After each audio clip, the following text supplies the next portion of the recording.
परमात्मा राधा कृष्ण का ध्यान करते हुए, चिंतन करते हुए मित्रों को, जिज्ञासुओं को, धर्म प्रेमियों को, ज्योतिष विज्ञान प्रेमियों को हर हर महादेव, बम बम भोले, नमः शिवाय। मित्रों, ये तो सभी को ज्ञात है कि अच्छा आदमी अच्छा काम करता है। अच्छे आदमी के विचार अच्छे होते हैं। जिस प्रकार से कि किसी की भी जन्म कुंडली में शुभ भावों के स्वामी शुभ फल देते हैं और गलत भावों के स्वामी गलत फल देते हैं। परंतु ऐसा भी देखा जाता है कि जो अनिष्ट भाव हैं, तीसरा भाव, छठवां भाव, आठवां भाव और द्वादश भाव, जिसमें कि विशेष रूप से छठवां भाव, आठवां भाव और द्वादश भाव ये त्रिक स्थान कहलाते हैं। इनको त्रिक स्थान कहते हैं। तो मित्रों, जब इन त्रिक स्थानों के स्वामी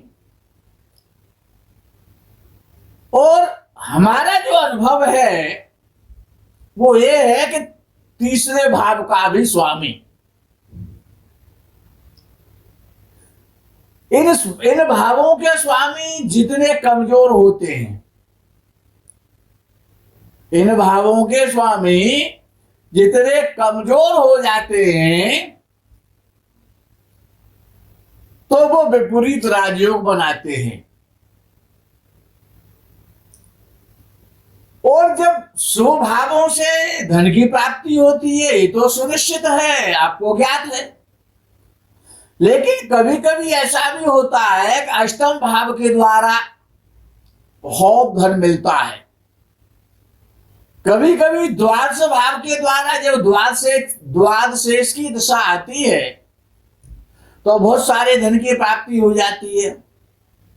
और कभी कभी तो ऐसा भी देखा जाता है कि जो रोग का स्वामी है, ऋण का स्वामी है, शत्रुओं का स्वामी है, झगड़े झंझट लड़ाई झगड़े फसाद का स्वामी, षष्ठ भाव का स्वामी,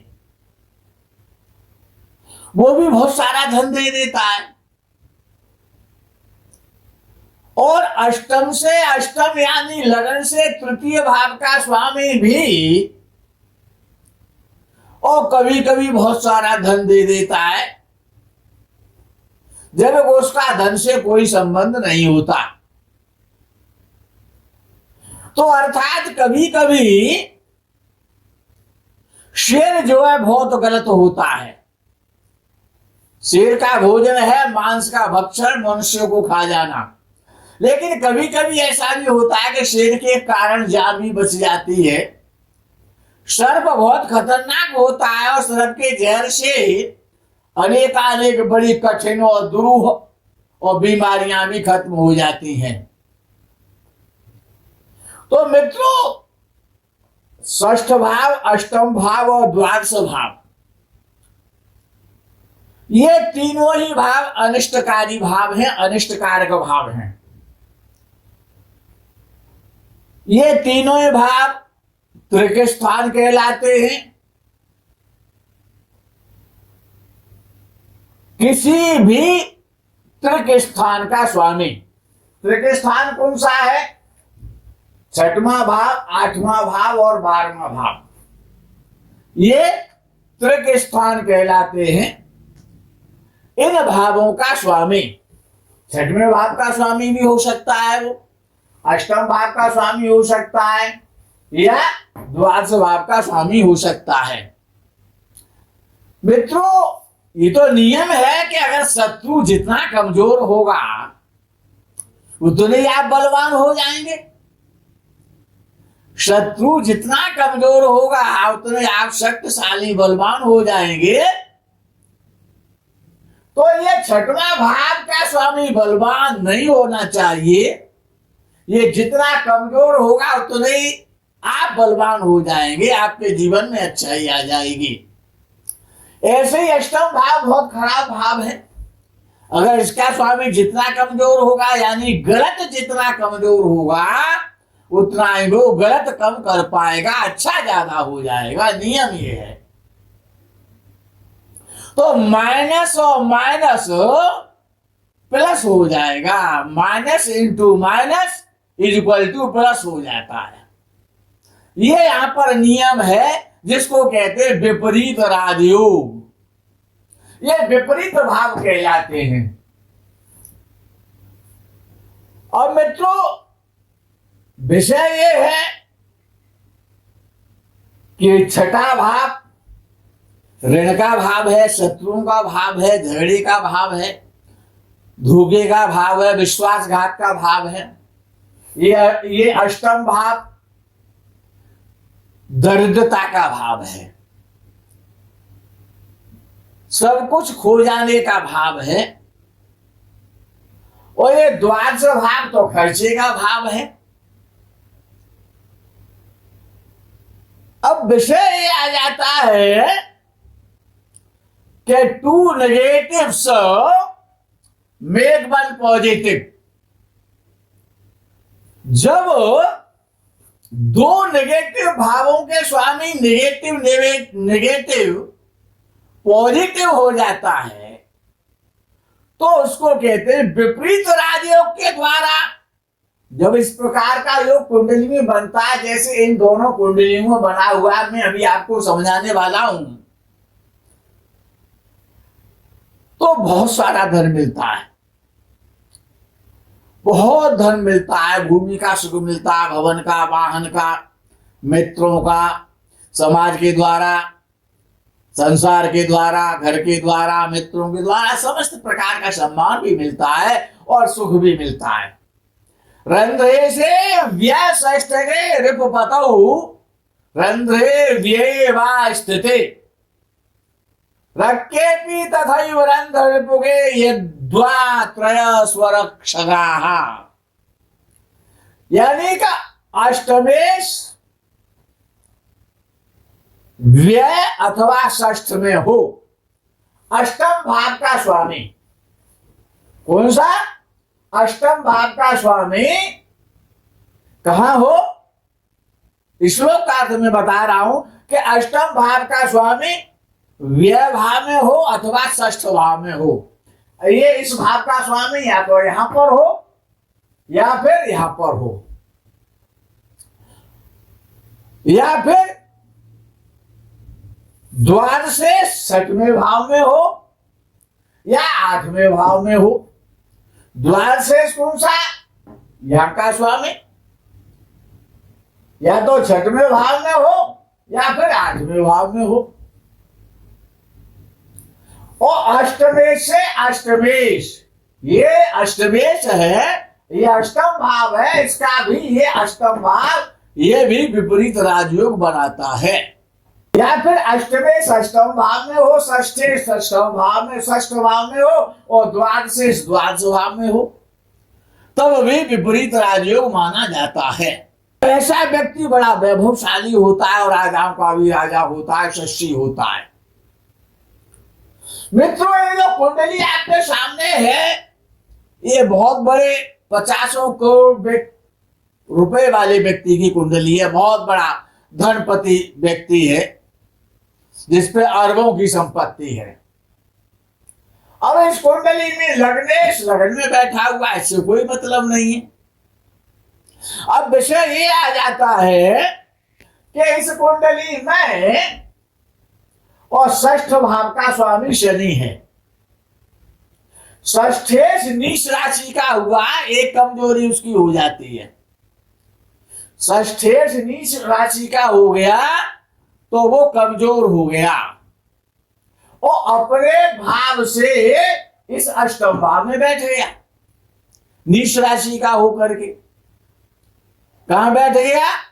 अपने भाव से तीसरे भाव में। कोई भी ग्रह, मित्रों याद रखना, कोई भी ग्रह जब अपने भाव से तीसरे भाव में बैठता है तो वो कमजोर हो जाता है।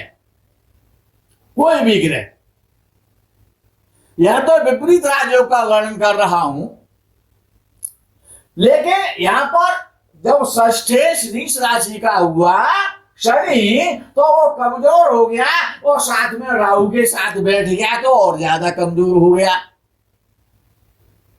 अपने भाव से तीसरे भाव में बैठ गया तो अत्यंत कमजोर हो गया। एक कारण ये बना शनि के द्वारा। दूसरा कारण क्या है इस कुंडली में? दूसरा कारण है कि द्वादश भाव का स्वामी कौन है? सूर्य है।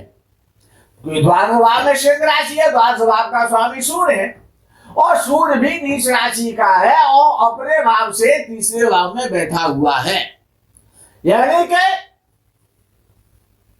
द्वादशेष भी कमजोर हो गया नीच का होने के कारण और षष्ठेश भी कमजोर हो गया नीच का होने के कारण। इस पूरी कुंडली में दो ग्रह ये नीच के हैं, शनि और सूर्य। और विषय ये है कि सूर्य की दृष्टि शनि पर है और शनि की दृष्टि सूर्य पर है। शनि और राहु के द्वारा सूर्य पीड़ित हो रहा है तो और ज्यादा कमजोर हो रहा है। एक तो वो नीच का है, एक तो गिलो है, वो भी नीम पर चढ़ गई है। एक तो वो सूर्य है द्वादश भाव का स्वामी और नीच का होकर के द्वितीय भाव में बैठा है धन स्थान में। तो कायदा तो ये कहता है कि जब नीच का ग्रह जब धन स्थान में बैठेगा और केतु के साथ बैठेगा, शनि और राहु की उस पर जब दृष्टि होगी तो व्यक्ति निर्धन हो जाएगा, धनवान कैसे होगा। लेकिन यही ज्योतिष शास्त्र का रहस्य है, यही गुप्त रहस्य है ज्योतिष शास्त्र के। तो द्वादशेष नीच राशि का हुआ है और अत्यंत कमजोर हुआ, केतु के साथ बैठा इसलिए कमजोर हो गया, शनि की दृष्टि है इसलिए कमजोर हो गया, राहु की दृष्टि है इसलिए कमजोर हो गया।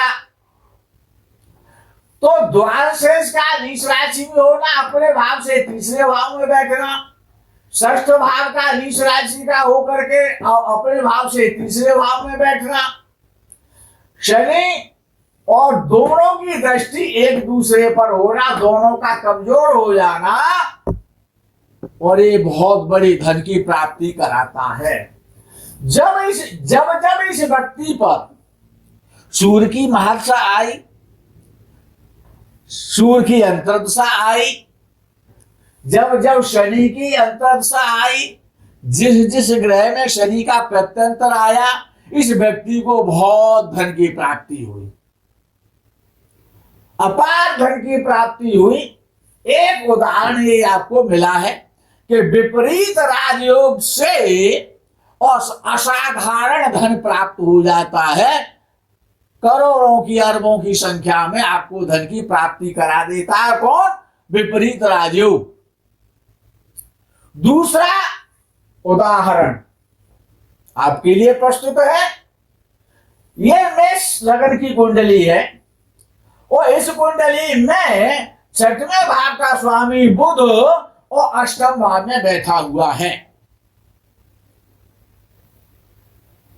छठवें भाव का स्वामी अष्टम भाव में बैठा हुआ है और द्वादश भाव का स्वामी बृहस्पति षष्ठ भाव में बैठा हुआ है। द्वादशेष बृहस्पति षष्ठ भाव में बैठा हुआ है और षष्ठ भाव का स्वामी अष्टम भाव में बैठा हुआ है। ये दोनों ग्रह यहां से ये तीसरे भाव में बैठा है और अपने से ये सप्तम भाव में बैठा है। यानी कि आप इस लगन की कुंडली में, मेष लगन की कुंडली में बृहस्पति षष्ठ भाव में बैठा हुआ है, वो द्वादशेष है, द्वादश भाव का स्वामी है। ये दोनों ग्रह किसी भी ग्रह के द्वारा न तो देखे जा रहे हैं, न किसी ग्रह की युति है। न तो बृहस्पति पर दृष्टि है किसी की, न किसी की दृष्टि बुध पर है। दोनों ही स्वतंत्र है, न तो दृष्टि है न किसी ग्रह की युति है। एक षष्ठाधिपति है और एक द्वादशाधिपति है। बृहस्पति द्वादश भाव का स्वामी है और बुध षष्ठ भाव का स्वामी है। मित्रों याद रखना, अपने भाव से जब भी कोई ग्रह तीसरे भाव में बैठता है, अपने भाव से सप्तम भाव में बैठता है, अपने भाव से अष्टम में बैठता है, अपने भाव से षष्ठ भाव में बैठता है, अपने भाव से द्वादश भाव में बैठता है, तो वो ग्रह कमजोर हो जाता है। और जब इन्हीं भावों में बैठ जाता है तो वो ग्रह विपरीत राजयोग बना देता है। नियम क्या है कि षष्ठ भाव का स्वामी अष्टम भाव में बैठा हो या द्वादश भाव का स्वामी षष्ठ भाव में बैठा हो, षष्ठ भाव का स्वामी अष्टम भाव में बैठा हो, तो विपरीत राजयोग बन जाता है। और इस प्रकार के व्यक्ति को जीवन में बहुत सारे धन की और प्राप्ति होती है। यहां पर बुध के द्वारा और बृहस्पति के द्वारा और विपरीत राजयोग बन रहा है। क्यों बन रहा है? सबसे पहले बुध को चेक कर लेते हैं कि बुध एक तो लगन से तीसरे भाव का स्वामी है, इसीलिए कमजोर है। तीसरे भाव से छठवें भाव में बैठा है। अभी हमने आपको सिद्धांत बताया था कि अपने भाव से कोई भी ग्रह जब छठवें भाव में बैठता है तो वो कमजोर हो जाता है। तो ये तीसरे भाव का स्वामी बुध और अपने भाव से छठवें भाव में बैठ गया तो वो कमजोर हो गया। अब हम बृहस्पति को ले लेते हैं। तो बृहस्पति भी द्वादश भाव का स्वामी है और द्वादश भाव का स्वामी अपने भाव से सप्तम भाव में बैठा है, लगन से षष्ठ भाव में बैठा है, तो वो काफी कमजोर हो गया इन दोनों ग्रहों पर। अब बुध पर अगर किसी की दृष्टि है तो केतु की दृष्टि है। यहां पर केतु की पंचम दृष्टि है तो बुध और ज्यादा कमजोर हो रहा है कि वो केतु और बुध की और शत्रुता है, मित्रता नहीं है। बुध अपनी शत्रु राशि में बैठा हुआ है, मंगल से उसकी शत्रुता है। बुध मंगल से शत्रुता रखता है। तो एक तो वो केतु के द्वारा दृष्ट है बुध, तीसरे भाव का स्वामी है, तीसरे भाव से षष्ठ भाव में बैठा हुआ है, शत्रु राशि में बैठा हुआ है और छठवें भाव का स्वामी है और छठवें भाव से तीसरे भाव में बैठा हुआ है। तो बुध अत्यंत कमजोर यहां पर हो गया। केवल इस बुध ने इस व्यक्ति को करोड़पति बना दिया। जब जब बुध की अंतर्दशा आई इस व्यक्ति पर, जब जब इस पूरी कुंडली में बुध सबसे ज्यादा कमजोर है, बुध की इसको भाषा नहीं मिली। मैं इस व्यक्ति को जानता हूं,